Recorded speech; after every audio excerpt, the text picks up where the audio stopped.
Before we get to the show, this is a special crossover episode with another podcast I host, Cavs on the Break NBA podcast. I co-host the show with national NBA writer Sam Amico at hoopswire.com. He's also the assistant managing editor at Outkick.com. Previously, you could have found his work on Sports Illustrated, Fox Sports. Sam's the man. He's the best, and it's an awesome podcast. If you love the Cleveland Cavaliers and like hearing NBA, make sure to give that a follow, Cavs on the Break NBA podcast.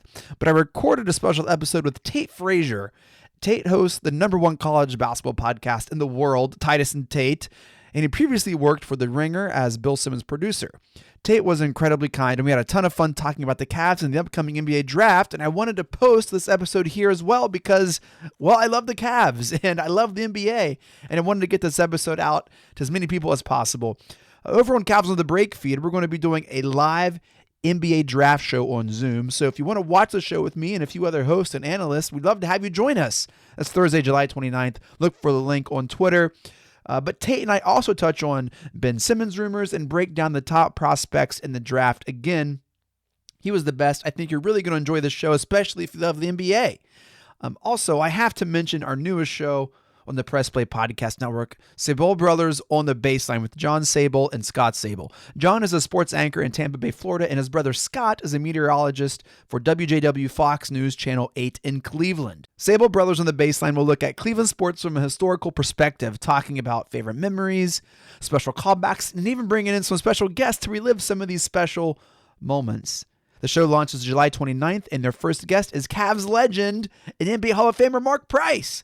You're not going to want to miss it. Available wherever you listen to podcasts. Make sure to follow and subscribe to Sable Brothers on the Baseline. Now, let's get to the show.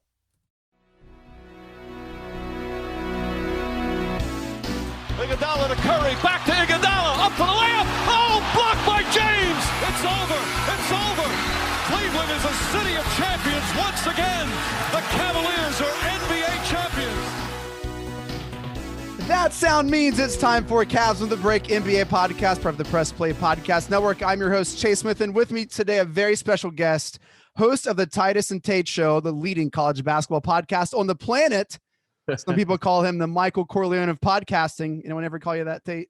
Not quite, but I'll take it. Yes, better than Fredo, I think. Yeah. Friend of the program, Tate Frazier. Tate, man, welcome to the show. Thanks for being on. Yeah, man. I'm happy to be here. I appreciate you reaching out. I always say yes to anyone that wants to have me on to act like I'm an analyst or an expert because look, this is all fun and I love talking about basketball and I love basketball. So it's good to be here and I'm happy to answer any questions and I apologize in advance if I let anybody down with this. No, man, no, we're gonna have fun. Let's touch on a couple things. You and Titus have a little podcast that is pretty widely known, and you talked about dropping the bag first for college athletes.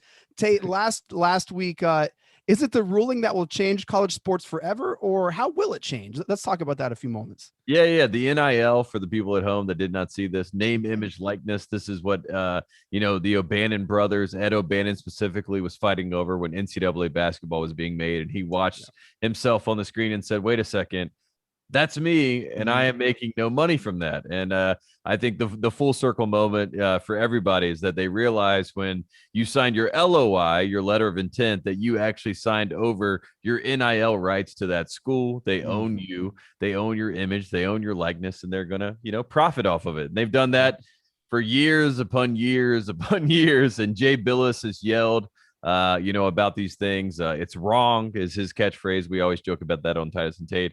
But for me and for Titus, we already knew that the bag was being dropped for most recruits. You can be around top flight recruits. And unfortunately, it was done in very shady ways. And very unfortunately was, James Michael McAdoo, for example, I went to school, we're the same age, North Carolina. My parents couldn't even take him out to dinner because that would be a recruiting violation. And then people would say he's ineligible to play. So it was a very convoluted, very weird, existence for NCAA and especially for the amateur players themselves. And now with the idea of NIL being owned by the players, we get to see Jordan Bohannon do a fireworks commercial. We get to see, my boy Armando Bacot representing Jimmy's Seafood there. So it is a wild world. It is the wild, wild west, but I'm happy that we have more content because of this, because we have more things to talk about. And finally, kids can get paid. And that was, the big conversation for so long. And obviously it was wrong, as Jay Billis reminded us multiple times. Well, and maybe not so much they can get paid, more students can get paid, and then they can get paid legally, because as you mentioned, students were getting paid, very few were getting caught. And this opens up for people who deserve to get paid. And it's I don't think it's going to change the product, Tate. I really don't. No. I think if anything, it will make the product even more enjoyable, right? Because we don't feel as there's a tough space that you're in as a college basketball guy, right? I mean, I started when I was 18, working at a radio station, the David Glenn Show. Bomani Jones was there around the same time. Now he's on ESPN. But when I started there, there's like this, you can kind of feel a little dirty as you talk about college basketball or college sports in general, especially when the coaches are making millions, the TV deals are worth exorbitant amount of money. You're getting paid, I'm getting paid to talk about it, and these players that we're talking about again are not getting any piece of the pie. So the fact that we can take some of that away, obviously not all of it goes away with NIL, but the fact that we can at least feel like, hey, there's there's a fairness that's back in the game. And, yes, we're going to have probably some more ridiculous things happen, but college basketball, to me, that's the beauty of the game. It is ridiculous. And all the characters, all the stories around the sport are ridiculous. And this time it's a good kind of ridiculous, and not ridiculous like, hey, Auburn just paid this guy $250,000, so now he's going to go play there. Because that was not a fun ridiculous. That was a little ridiculous on the wrong side of things. Yeah. Little Ridiculous is the name of our next podcast, by the way. No, but there's not a lot of parity in college sports. No. And this helps a little bit. I think so. Yeah. And I think the biggest change people will see will be obviously those commercials, but college video games, Tate. It opens the door for that to come back. Your co-host Titus, did he ever get to play as himself on a video game? He played ball at Ohio State, right? Yes, he did. He was there 06 to 06, 07 was his freshman year, all the way through the second Final Four with Aaron Kraft. So Titus, yes, he did play as himself, I believe. He unfortunately created the blog Club Trillion while he was in college, and he was not able to profit off his own blog. So he likes to remind people that he was also, persecuted during this whole experience of college sports. So I have to bring that to the forefront too. My best friend was the starting kicker at Princeton University from 2006 to 2009. And the last college football game, when he would have been on it, they just reused the last year's roster, so it was the different number and different name, all that stuff. So he didn't get to fulfill our childhood dream of it was a sad day. That's when you hope that you can update the rosters, right? You hope somebody went online and created it. Shout out to those guys. I always appreciate the guys that would go in, put the full names, and then let us just download it. I did that myself for a few years, but then you just get tired of it, All right. Well, hey, let's talk about Ben Simmons, because once again, he is trending today. Another report that the Sixers have re-engaged or opened conversations for the first time, exploring trading Ben Simmons. 4 teams are mentioned: Cavs, Pacers, Wolves, and Kings. That's a big deal to us. This is a Cavs podcast.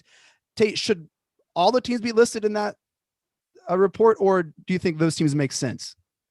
I try to always, whenever there's a report like this, I always try to figure out who's leaking the report, like who wants this information to be out there. And the way that I look at this report is, I think when Rich Paul went to meet with, the Sixers brass, and I'm not going to say who I think this, I assume that Daryl Morey is in the brass, of course. I assume Elton Brand's in the brass, and once that meeting happens, I think Rich Paul alerted them to the fact that Ben Simmons will be looking for a new home, right? And that was not the report that came out of that meeting, but I am reading between the lines there. And then I think that this report is now coming out from the Sixers, because the Sixers have said we cannot salvage this situation with Ben Simmons. So therefore, these are the places, these are the destinations that we will send Ben Simmons. And basically, if you look at the teams and read between the lines, it's for certain guys, certain players. And I don't know if necessarily this would be Ben Simmons' list, right? I think that right, Cleveland, Indiana, Sacramento, I think Rich Paul gave a different list to the brass of the Sixers, and I think the Sixers are now putting out their response to what he presented to them. I think the Warriors are on the top of Ben Simmons' list, right? We should just be upfront about that. The Warriors are probably the team, and if you're the Warriors, you're saying, great, we take Ben Simmons, but you cannot get Steph, you cannot get Clay, you can have Andrew Wiggins, you can have Draymond Green, you can have something, the CJ McCollums, right? It does seem like every team is willing to give up their B guy, but not their A guy for Ben Simmons, and Ben Simmons is a supreme talent, right? If Cleveland was able to finesse a deal where they were able to bring Ben Simmons to town, that would be worth it to me. And I don't know what those pieces would look like. I would assume Sexton is involved in that. I would assume I got the proposed trade. Oh, please, I've talked. please. All right, it's Sexton, K Love, and a first and next year's first for Simmons, and then you run Garland at 1. Yeah. You draft. We'll talk about that after the break. A shooting guard at 2. You have Okoro at 3, Simmons at 4, and Jarrett Allen at 5. And then you got a parade in 2024, baby. Let's go. Yeah. I mean, I think that would be a major win for Cleveland, to be honest with you. I think if they were able to finagle a deal, like you said, where it's getting rid of a guy who doesn't want to be there in Kevin Love, so that's fine. It's kind of cutting ties with your best player, but a guy who's not going to be a part of your future plans in Colin Sexton, because like you said, we have Garland. I think he's happy to see him on the select team. I think he has all the talent in the world. Isaac Okoro is one of my favorite guys in the league, young guys in the league. Yeah, I get he's in Cleveland, so people don't want to talk about him. And I already made that Auburn joke earlier, so I'm going to give Auburn fans a little bit of love here and just say he is so fun to watch, and you can see him becoming and blossoming into a potential star in this league, a two-way star. Jarrett Allen should be on the Team USA team. We need a rim protector on that team. I don't know how we already got 2 Cavs on the team. Can you imagine 3 Cavs on that team? People, I know. I think people would be shook by that, but I would have taken Allen. I mean, if I was building a FIBA roster, I would take Allen over Kevin Love. I know Kevin is there for kind of seniority and things like that. So that's all the things. The pieces fit though. Like you said, if Ben's at the 4, you have the rim protection on his backside. He doesn't have to worry about that. He can also take some of the playmaking stuff away from Darius Garland and give him a little bit of a break. And he almost gets to be like a LeBron 2.0 in Cleveland. Yes. By being able to go there and do that. And obviously Rich Paul knows Cleveland very well. They can navigate the waters there. So as you say that trade, it makes a lot of sense to me. But if I'm the Sixers, I'm doing everything I can to convince Ben Simmons to come back and play for us. And it does seem like he's past the point of that, reading between the lines.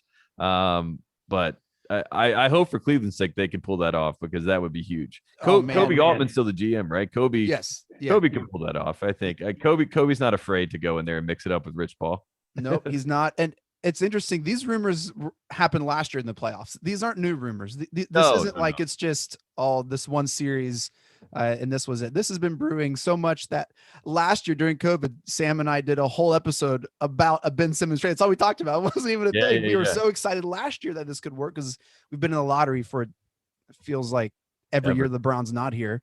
I know. And Ben Simmons is so intriguing. He is supremely talented. He does have all of the ceiling, but it just sometimes doesn't translate in the offensive floor. Tate, did you guys see this when he was at LSU? I mean, how have we gotten here? Because teams are hoping to buy low if possible, and then maybe even have a Markelle Fultz situation where he does get a new place, and whatever yips or whatever thing is going on is kind of remedied. Did we see this in college with Ben Simmons?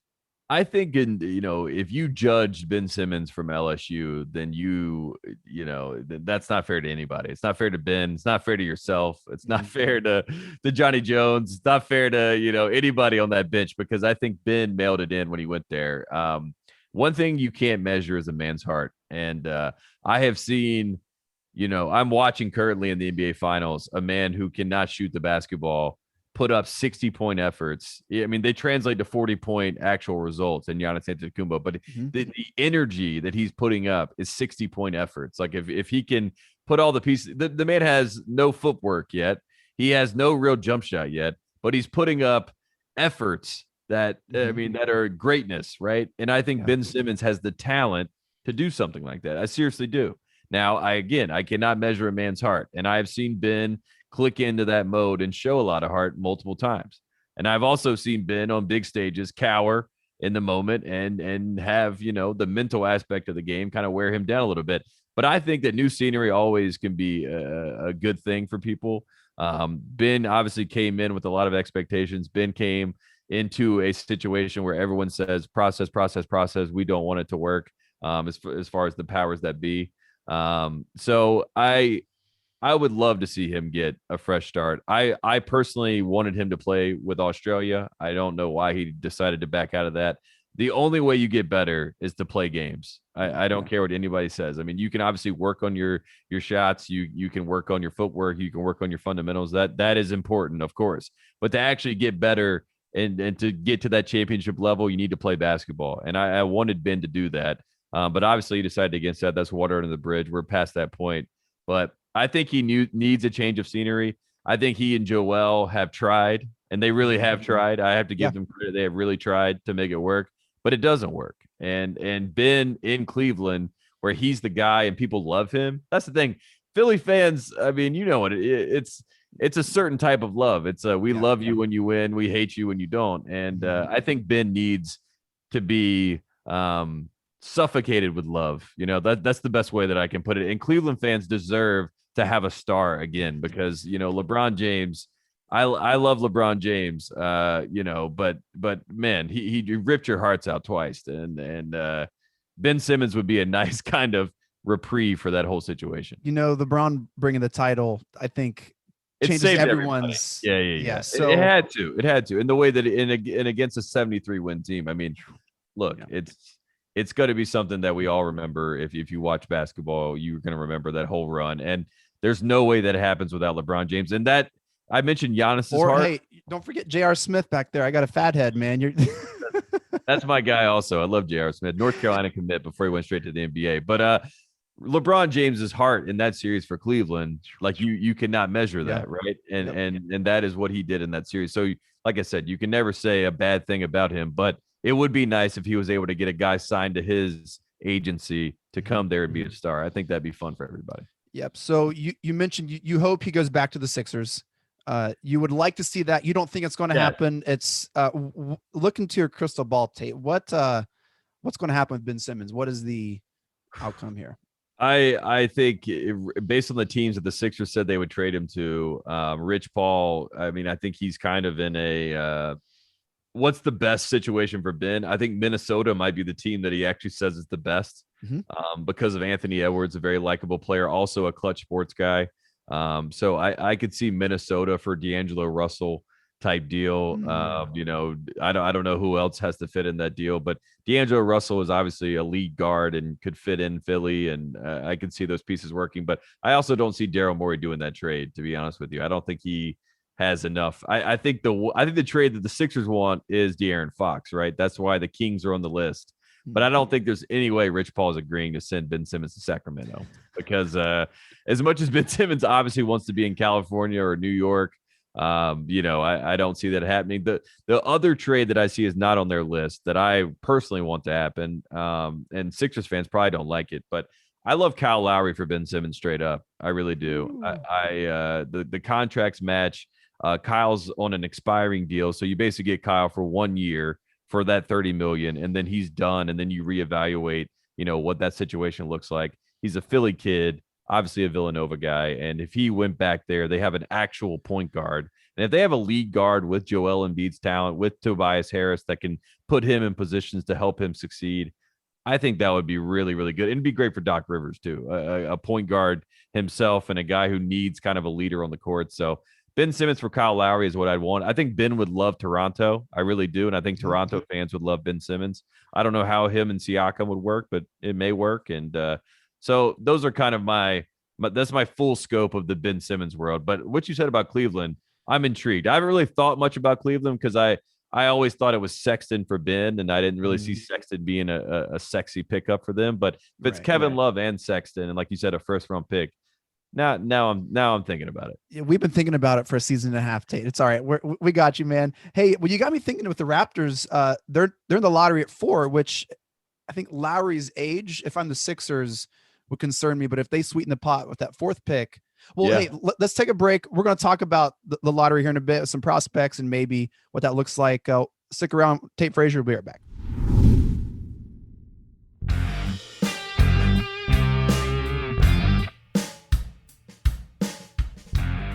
Hey, I'm Jason. And I'm Gary, and we love ball cards. And if you love ball cards too, good news. You just found your new favorite podcast. From breaks to grading. And from collecting to flipping, join us on the Ball Card Show. The sports podcast for the sports collector. You've been pining, you've been waiting for Rega and Rhoda to get back together. We gotcha. Press Play Podcast. We're ready to go. We're going to have our podcast with everything that you want. Browns, Cavaliers, Indians, Ohio State, the national scene. Kenny Rhoda, Michael Regai back together again. Make sure you keep your ears open. It's happening right here on Press Play Podcast. See you then.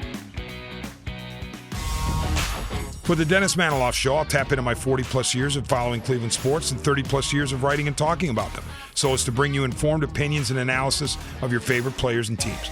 I also will monitor the national sports scene and, when warranted, step out of the toy department and into the real world. And I'll always be on the lookout for special guests. By all means, join us.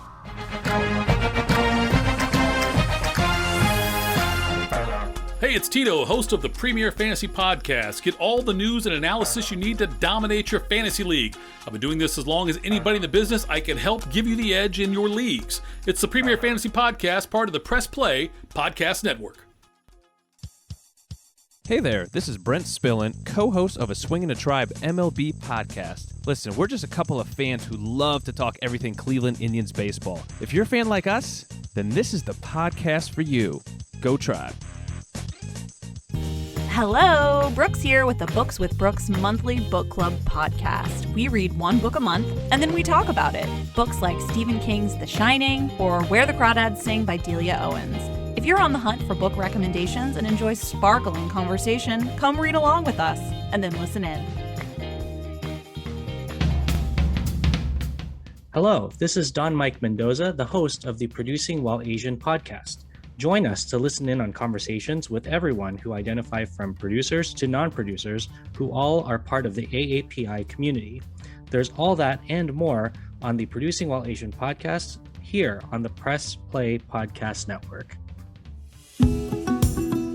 Hi, my name is Sam Post, owner of Phenomwell CBD store and PhenomwellCBD.com. That's like phenomenal, CBD.com. Tune in where we talk with experts about how the amazing hemp plant can make a difference for people's health and well-being from the Press Play Podcast Network. Hey, it's JD from the Hyman Podcast. I created this podcast to have hard conversations. Conversations that make us human but are also wildly uncomfortable. Conversations that help give voice to the voiceless and to the marginalized. Now you can listen to the entire first season on Apple Podcasts, Spotify, or wherever you get your podcasts from. Consider this your personal invitation to join the conversation.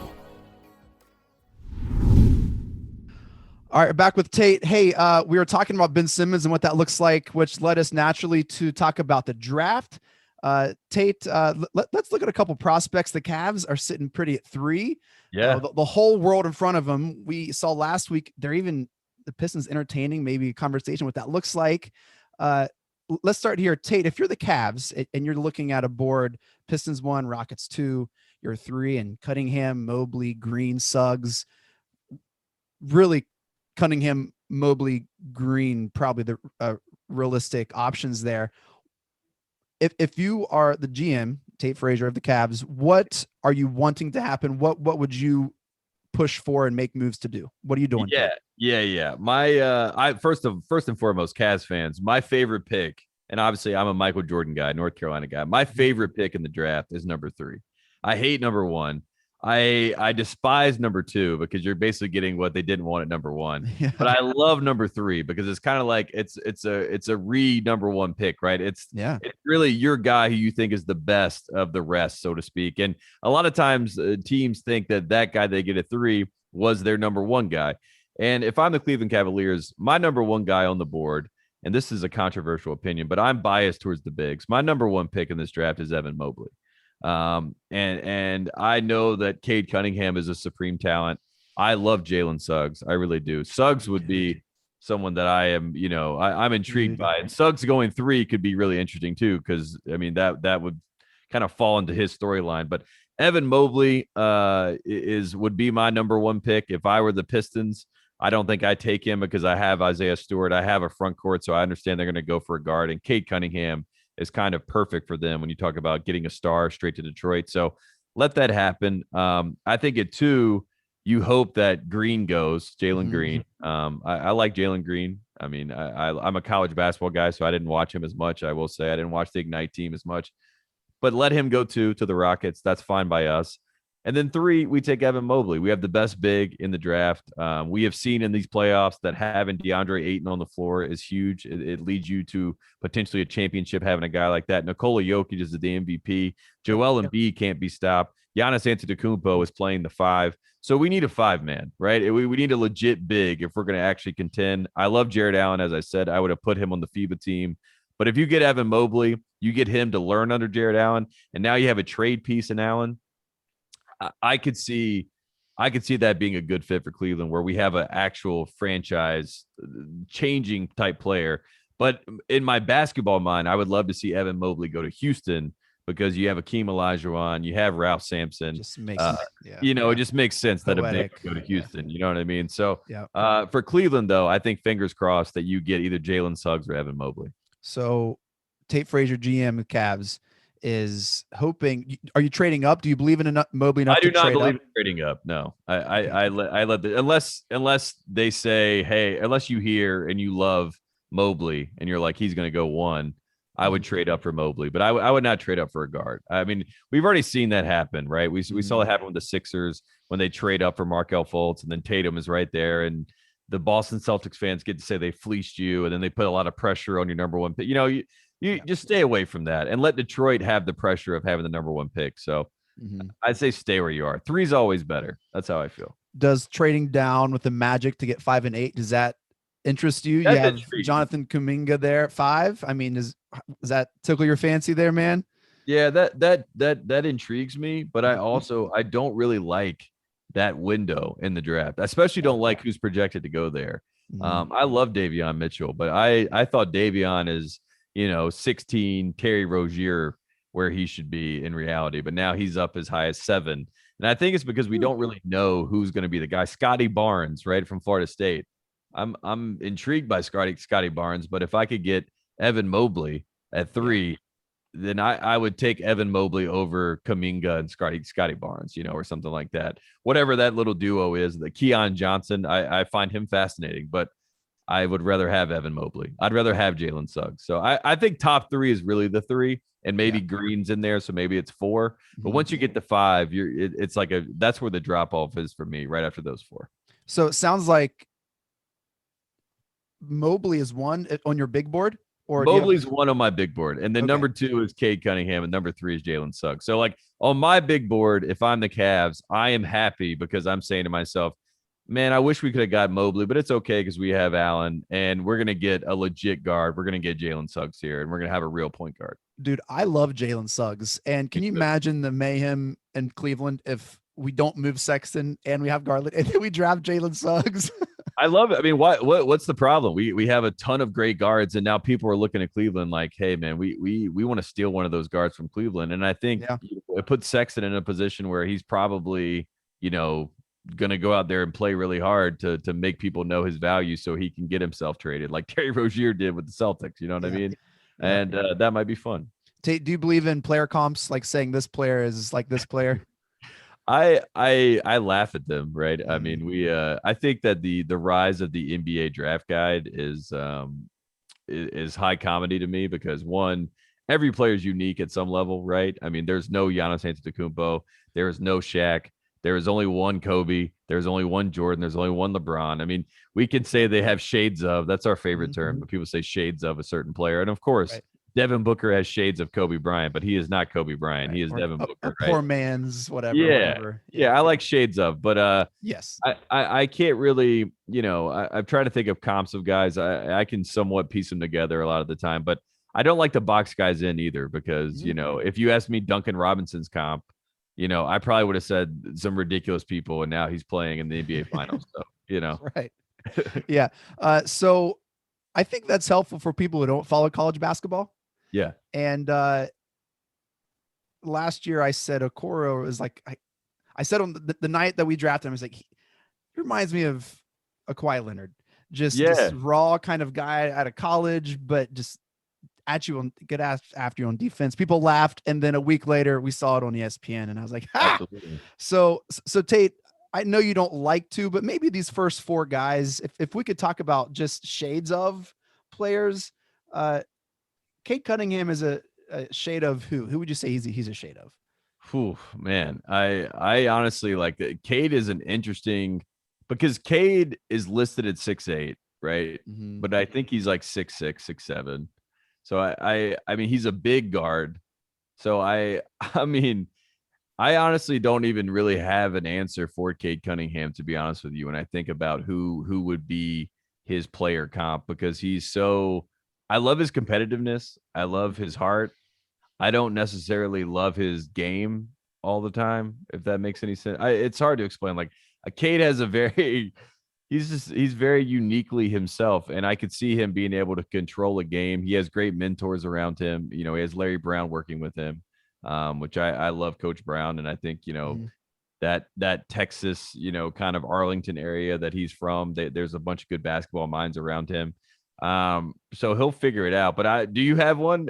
Yeah, I would love to hear it. I feel like you have some comps. So I would love, maybe I can bridge off your comps and then go from there. Gosh, well, I think as a big guard, a playmaker, Magic Johnson, but not really that type of. Yeah, that's the one we hear, but like there's no other Magic, and Cade's not really like Magic because he's not the showman that Magic was, but he also he's not like going to lead the break, I mean, he can, obviously. I don't know. You know what I mean?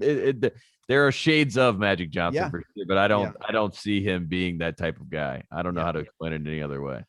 Which should excite Detroit. I mean, they had a great draft last year, which, they have a really great core, and we'll see what happens. It does seem like Cade only has one visit.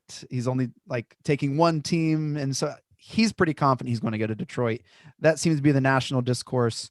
And we'll see. Evan Mobley. Yeah, Troy Weaver, the GM of Detroit, Troy Weaver is not letting Cade Cunningham go anywhere else. I mean, he will. I think he would trade Cade Cunningham for Shai Gilgeous-Alexander, and maybe Shai is. That's a great comp for him, to be honest with you, Mm-hmm. They're both big guards. Yeah, but that's the only player I could see. Like if OKC called and said, "Hey, we want Cade Cunningham because we're going to kind of push our rebuild back even more years. We'll give you Shai." I think the Pistons do that in a heartbeat because they already have guys that are ready. Like Sadiq Bey is ready. He's on the select team. Isaiah Stewart's ready. Mm-hmm. Jeremy Grant's an all-star. So like Shai Gilgeous-Alexander kind of fits that group more than Cade does. So maybe that's the move. It's crazy to say Cade has a higher ceiling than Shai. And Shai is, any team would love to have Shai on their. It's nuts to try to quantify this. Exactly. And I think Troy Weaver, and I think the Pistons are ahead of schedule. So maybe Cade isn't the answer right now, which is surprising because if you said that, 10 months ago, you would say the Pistons better take him. You know what I mean? But they actually have had guys develop quicker than you would. It's inspiring for the Cavs, right? I mean, if you're the Cavs, you're saying, hey, you would hope. I think so. I really think so. Yeah. So we'll just do a couple more here and then we'll bounce. Evan Mobley, big, you said it's poetic. It fits in Houston. Who does he remind you of? What shades of who? Yeah, I've seen a lot of people say Chris Bosh, and I don't really see that. So I would say not Chris Bosh. I don't think he has the range that Bosh has. No, he's not a jump shooter. I think that he's a legit big on the inside. I think,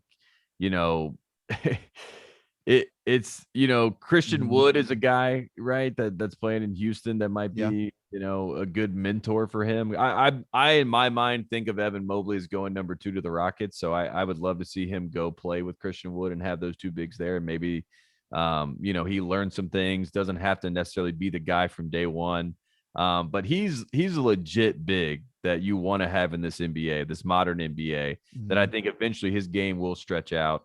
He can be great in screen and roll. I think Evan Mobley can, and I think he can be great defensively from the jump pretty much. So I would say Christian Wood is not only a good teammate match with him, but maybe a good comp for him as well. Maybe a more offensively minded Looney. I don't know. Man, I hope for his sake he's a lot better than Looney. But I really believe in Evan Mobley for some odd reason. And a lot of people, I think the one game that they watched of his was the last game in the NCAA tournament, and they say, I don't really see it from this guy. But I saw some dominance from him at times, and that gave me a lot of hope. And I like the way that the game in the playoffs has reverted back to basketball. I understand, because I watched the NBA in the regular season, and it doesn't make sense to me half the time. It really doesn't. I've never seen people just give people shots. Yeah. I've never seen it. I mean, I guess that's like, it's part of the show of it all, but it's why we're losing in the FIBA game, because the FIBA game is physical. Seriously. I mean, and that's Beal and Tatum staring down refs because they're not getting whatever, and they're Tatum is they have to bench Tatum. I'm not even he didn't play in the Argentina game, and we're so much better because Jeremy Grant's playing, and Jeremy Grant plays defense. I mean, you got to play defense and you got to be physical. Yeah. Kyle Lowry should have been on that team. You know what I mean? Like, they need a physical point guard to set the tone, a big point guard. Like, they're not, I mean, obviously big in body size, not big in height when I'm talking about Kyle, but yeah, big in thickness and girth. Yeah, thick what you like. Yeah. All right. Let's do Jalen Suggs, which, real quick, how great was that tournament for college basketball? Man, awesome. My goodness. It couldn't have come at a better time. The sport, I felt like, was just not on anyone's mind at the lowest I remember it's ever being. And then that tournament just was incredible. And Jalen Suggs might have been the biggest winner of the tournament. Yeah, absolutely. I mean, that shot is, that is a all-time, I'm going to remember that shot moment, you know what I mean? And it's not like Chris Jenkins, because Chris Jenkins, obviously, that was a moment that was like of a team and a set play and kind of like this culmination of Jay Wright. Like, of course, he's a good coach. Look how prepared his team is for this moment. But Chris wasn't going to go be a star. Like, Jalen Suggs is going to be a star. Yes. And that was a star play. Yeah. And obviously Monday night did not go as they planned, but I don't blame Suggs for that. Right. So I look at him and I see, we're talking like a true guard that could be a real star in this league. I mean, there's plenty of examples that I could give. I mean, you hope that he has a longevity, but I mean, he could immediately be like a Darren Williams type. I mean, he could be like a Brandon Roy. He could be like a Jamal Murray. He could be you could move him off the ball and make him more into like a combo 2 guard if you had to, if you already had a point guard. But he's 6'4", 6'5", legit. He's got heart. I said you can't measure heart. I can see that he has it, and he's not afraid of the moment. So I mean, to me, there's a lot of good when you have Jalen Suggs. Yeah, I know this is high praise, but just shades of Dwayne Wade and how he's able to, like, that just reminded me so much of that Marquette run. In 2005, I think that was 5, I think, 4, I don't remember. 2004. But just so much of, like, when he took over that tournament the way he did, it just very reminded me so much of Dwayne Wade in Marquette. So, and I know he's a little different position, but I know I love Suggs. I thought the tournament is a time where people really, it's like, hey, this is I'm a baller and I'm going to show the world and I'm not going to let my team lose. And I loved it. And I love Suggs. I think whatever team gets him, I think if he does fall to 4 to the Raptors, it's just like to replace Lowry. It's just so perfect there. I don't know. I'm a big fan of Suggs as well. I love his game, love everything about it. And I think he would be great in Cleveland. I mean, if Cleveland got Jalen Suggs, I think they should really celebrate that. Like, we got a star. If you get Mobley, it's not going to be sexy, but you still got a star. I think you got a foundational piece. But if you get Suggs, you can do the Nike billboard, you know what I mean, in a few years, where it's Jalen Suggs and this is his town, and he can go full Ja Morant, where he takes over, like what Ja did with Memphis, where he can come in and everyone on the team. But that's our guard, like that's our lead guard, and I'm going to ride with him and I'm going to follow him. And I think you guys need that. And I think what we saw in the tournament was Suggs was the best player on the court. Yeah. And so many times in basketball, it comes down to who's the best player on the court. Giannis Antetokounmpo right now. Yes. And the Cavs haven't been able to say that since LeBron. Sexton, he has flashes, but he's not normally the best player on the court. And honestly, the Cavs probably don't have the top 2 players best on the court. We don't know what Garland's going to become. Allen is great. Still trying to figure that out, it seems, but Suggs, he is the billboard. I think is more better known than Cade Cunningham, to be honest. I do too. And I think that I think the reason why the Pistons are floating the idea of a trade is because they internally think that Suggs is better than Cade. Oh man. I seriously think that. And it goes back to what I told you before, which is like 3 might be better than 1 in this case, because if you guys end up with Suggs because they have to, just by the pressure of it all, have to take Cade, then you may win in that sense. So don't make the trade. That's if Detroit is calling, then they don't like Cade. And that to me. Yeah. If one is calling down, that should be like red flags in itself. Like, well, hey, wait a second. Like, why aren't you in love with Cade? So Suggs is there at 3. You just get him and figure it out, or you think that means Sexton is on the move? No, I mean, I think you have all 3 of them there, and then Sexton. I wouldn't let teams dictate when I trade Colin Sexton. I just think we have a bevy of guards, and we have probably Jalen running our second unit at that point. Maybe we start no pressure Garland together, and then we have Suggs run the second unit, and then slowly as we get to January, Colin Sexton and everyone in the world knows that he is on the block, and we are trying to find, some sort of piece to bring in that makes sense. Some sort of veteran, perhaps, or, maybe like a Michael Porter Jr. or like, I don't even know who you're trying to look for in that sense. But so I would just, all of the Minnesota Timberwolves, like, remember when they drafted all those guards and then they missed out on Curry because they had too many guards. And I just would feel like, I don't know. I'm torn because I love Suggs and I don't know what we have in Green. I don't take Jalen Green at 3. I think Jalen Green is great at 4 because I think it's those 3. Then it's Jalen Green. Then there's the drop off, and then you could argue with me Keon Johnson. You could argue with me Scotty Barnes. You could argue with me Kuminga. I actually like Kuminga more than Green. But I just think Green has more quote unquote upside, right? So I think at 4 you would take him there, especially if you're the Raptors. So, but I think Green over Suggs would be egregious. I really do. I think that would be bad business for everybody. A lot of people very high on Green. I don't honestly, like I said, the experts, the draft picks or whatever. I do not. Yeah, we talk about shades of last. I think it was a couple episodes ago. We had a Cleveland radio personality on our show. He's on our network, Kenny Rhoda.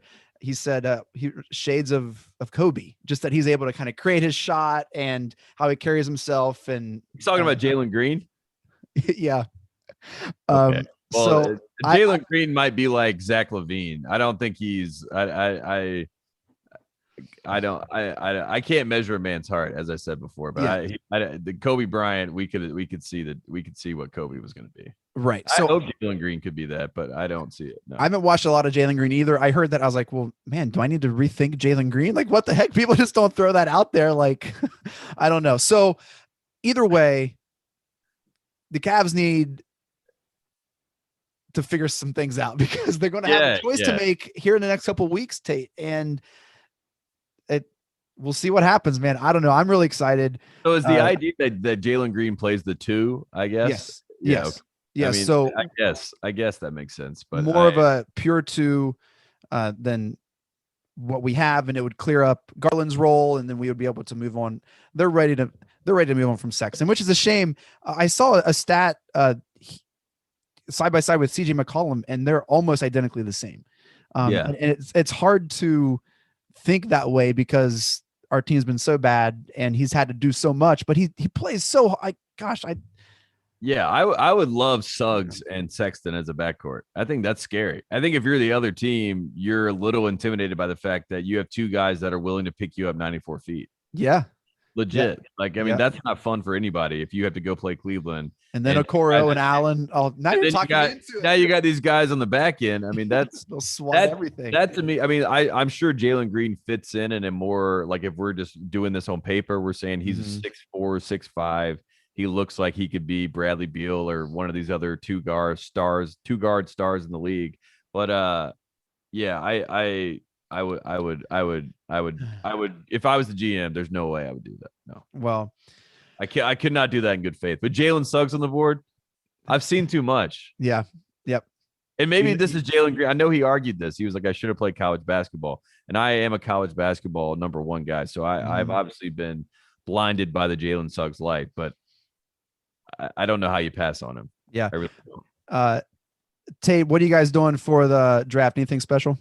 We are going to have, the draft experts on. We're going to have Duncan Robinson, who was a friend of the program that became an NBA superstar overnight. Mm-hmm. He's going to be on the show coming up this week on Thursday. That'll be fun. And then next week, we're going to have the Kevin O'Connors of the world, some of those draft experts like I was talking about, to give us the shades of breakdown. Yes. We're going to be at Summer League in August. Titus and I will be there. I will also be there with BJ Armstrong, who I do another podcast with, Pushing Through.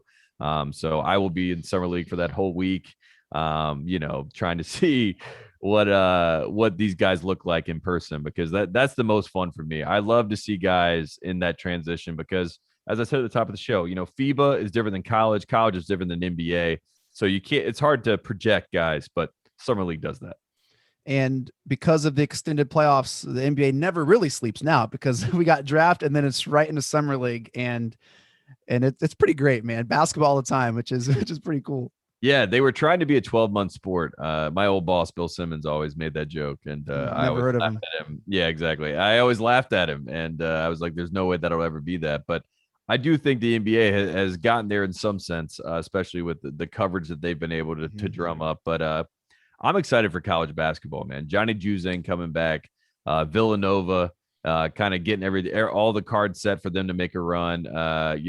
Kansas, I think, is the number one team in the country. I think that they have literally depth. They're too deep at every position. They might be able to do a platoon 2015 type Kentucky deal.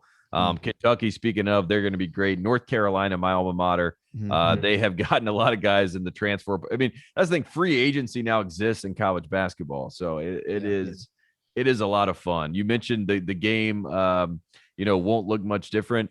I don't think it'll look much different in a bad way. I think it could look much different in a good way, where we have guys building their brands, we have teams that have identities again, and we have players and coaches that are happy.